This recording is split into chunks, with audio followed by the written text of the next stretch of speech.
Et salut là, toi. Euh, Grève du froid commun de 2023-2024. Euh, D'abord, pourquoi se bat le Front commun? D'une part, les salaires. Cette année, ce qui m'a frappé, c'est qu'on a vraiment eu tendance à cracher sur cette revendication-là. Comme si avoir un bon salaire ne faisait pas partie intégrante dans la société de nos jours, dans la société québécoise d'aujourd'hui. Ça faisait pas partie centrale de la dignité. Moi, je pense que c'est se respecter que de demander un bon salaire. Puis, évidemment, avoir un meilleur salaire, ça invite plus de gens à venir dans le réseau de la santé publique qui manque d'employés. Fait que là, des fois, contre son camp, de la gauche, d'aller critiquer, de pas mettre de l'avant cette revendication-là.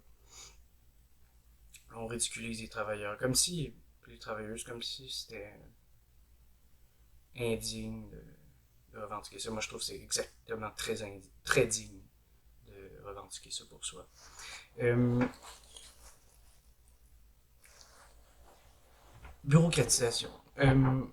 On a vraiment une droite inconséquente aujourd'hui qui est un centre qui ne parle sans arrêt de la bureaucratie, qui est réelle, de l'État québécois, de ses services euh, d'éducation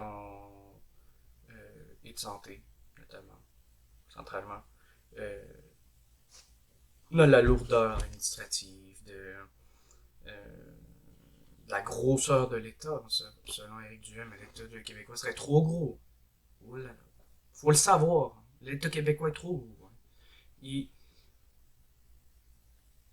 justement, on a dans cette grève-là des gens qui explicitement se battent pour diminuer la bureaucratie, le taux de bureaucratisation, pour parler comme ça, pour donner plus de liberté au travail aux gens, euh, pour retirer du pouvoir à des instances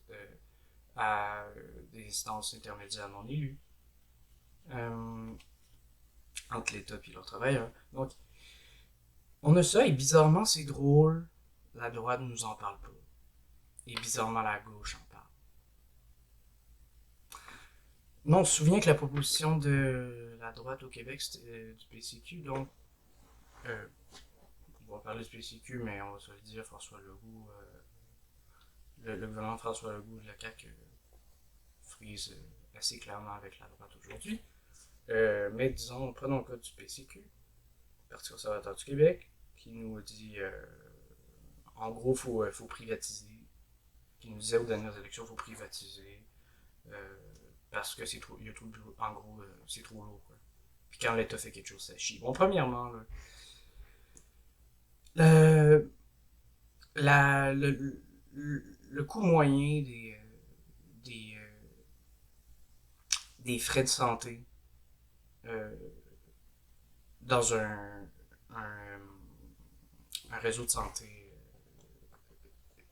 public versus privé est clairement à l'avantage du public, mondialement. Un des pays les pires où ça coûte le plus cher de se soigner, c'est aux États-Unis, par exemple. En Amérique du Sud. À certaines places en Europe où c'est privé.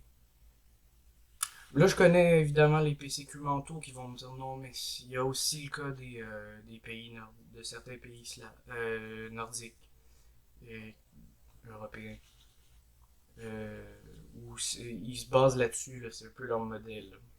Euh, Ce serait comme privé, mais c'est l'État qui engage le privé. Bon, premièrement, euh,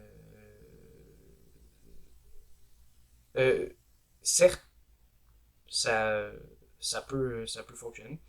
Euh, Ça peut coûter un peu moins cher. Il y a du privé, totalement. Disons, privé total, mais il reste qu'il y a un accès moindre pour tout le monde. Souvent. l'accès est moins aisé, est moins universel. Puis l'universalité de ces soins-là, l'accessibilité, puis est nécessaire. euh, je crois qu'on doit la défendre, puis euh,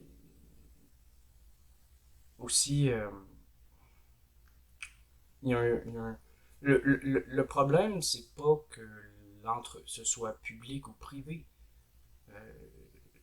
Euh, que ce soit public, voyons, dans la santé québécoise. J'ai un moment la santé québécoise, dans les années 70-80, où le problème de bureaucratie n'est vraiment pas là, puis ça va plutôt très bien. Puis les CLSC, donc les soins de proximité locaux, sont très bien financés, puis l'accès est très aisé, un des meilleurs au monde.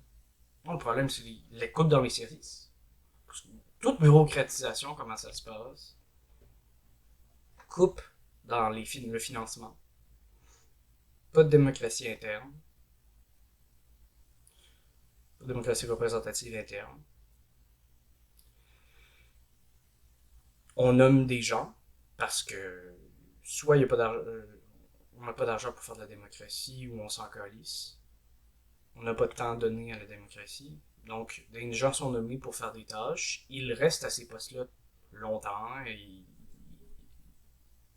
ils développent donc, parce que ils y travaillent presque toute leur vie, souvent les bureaucrates, les fonctionnaires, quoi, ils finissent par, de tâches administratives, qui remplissent des tâches administratives, ils finissent par développer des intérêts précis à leur position. À ce moment-là, il peut y avoir, dans les pires des cas, de la corruption, mais dans les moins pires des cas, disons, on a de l'inefficacité, on a de la lourdeur administrative, euh, on a des gens qui vont, vont rendre les soins inefficaces juste parce que ça leur permet de faire de l'argent personnellement, qui vont aider leurs amis. Donc, il y a... Le problème, c'est qu'il n'y a pas de démocratie interne, quoi. Une démocratie où, en gros, élective, où les gens éliraient la direction de... Donc voilà, si on avait une démocratie locale, une démocratie interne avec révocabilité des élus, par exemple, on peut demander que tel élu soit révoqué, on demande un vote, prochain conseil, il part, s'il y a de la merde, nouvelle élection. Révocabilité, que ces gens-là surtout gagnent le même salaire que la moyenne des travailleurs et travailleuses. Évidemment, ça, mais surtout travailleuses, évidemment, la santé, euh, qui gagnent le même salaire, ça empêche évidemment de développer des intérêts à ce que à ce que ça aille plus vite, à ce que ça aille, bon, aussi qu'il y ait une plus grande autonomie de la santé vis-à-vis du gouvernement. Bon, tout ça, là. Euh, le problème, c'est pas le public. C'est le problème.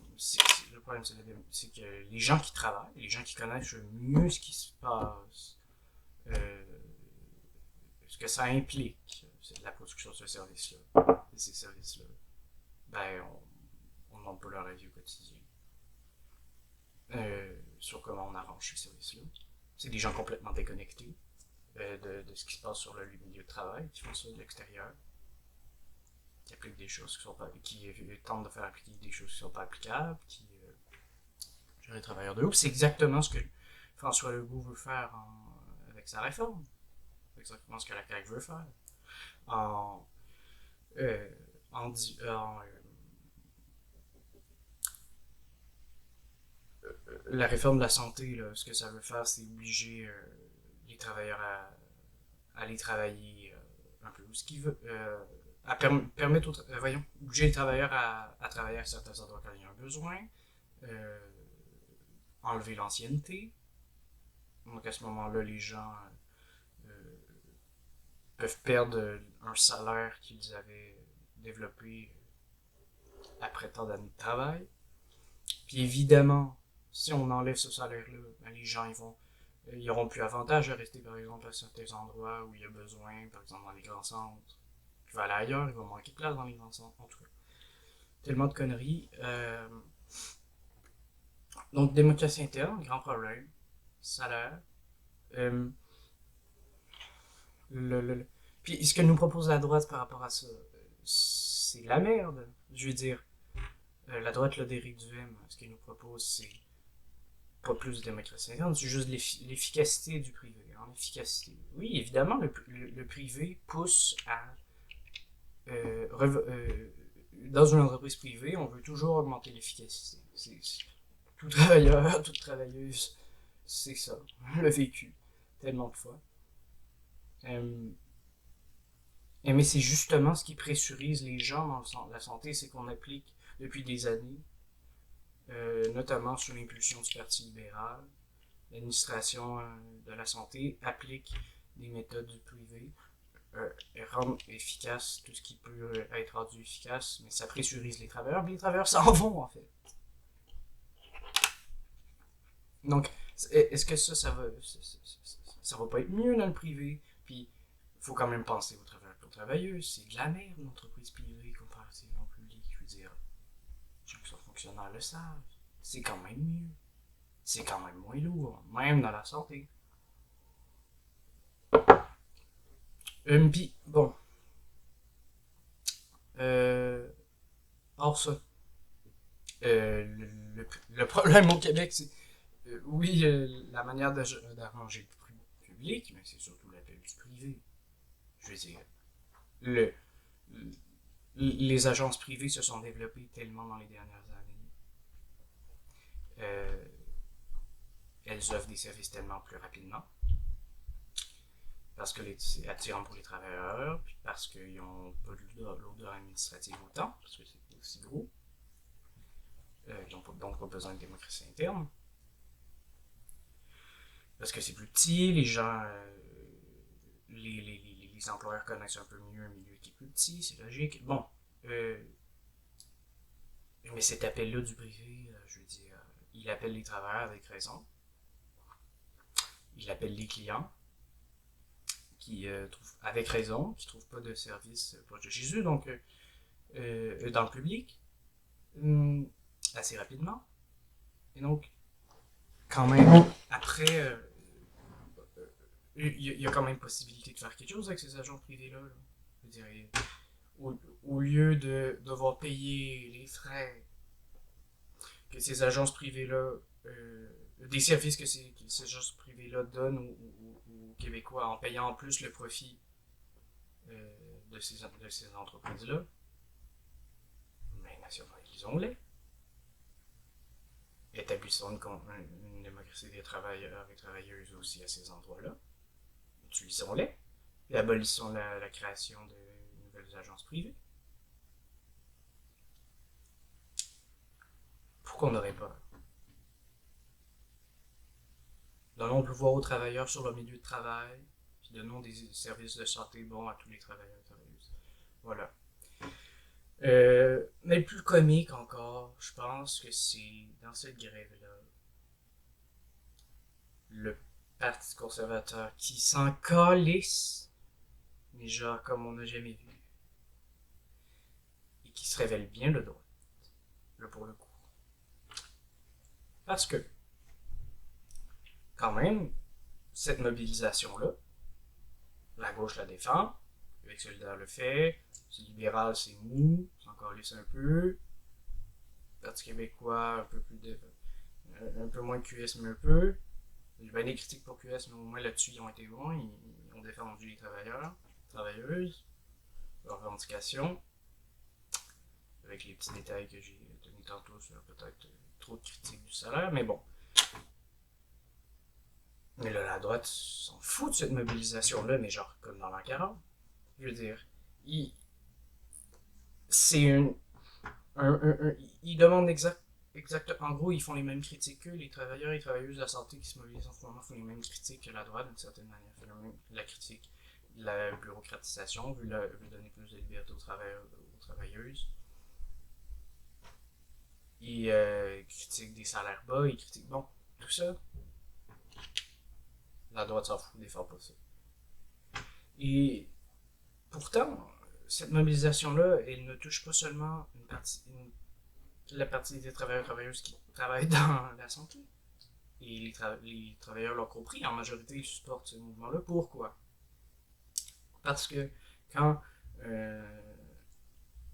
un syndicat qui comprend, je pense, des 400 000, le Front commun, ce rassemblement de syndicats-là, il comprend à peu près 400 000 travailleurs, c'est dans les, je pense, 10% des salariés du Québec. Mais qu'est-ce que c'est? Évidemment, quand leur salaire augmente, mais ça augmente les salaires de tout le monde. Ça a été vu dans tous les fronts communs de l'histoire du Québec. Et donc voilà pourquoi c'est une... dès 72. Et voilà pourquoi c'est une lutte proprement, un mouvement proprement, un affrontement proprement de classe, et pas seulement des employés de l'État et leurs employeurs.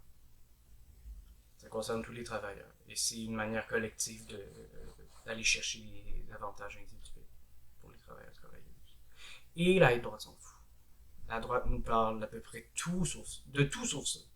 On nous parle du panier d'épicerie qui coûte cher. Évidemment, oui. Qu'est-ce qu'on nous propose? Enlever la taxe sur l'essence. Moi, mais c'est complètement... Oui, la taxe sur l'essence, c'est une grosse connerie.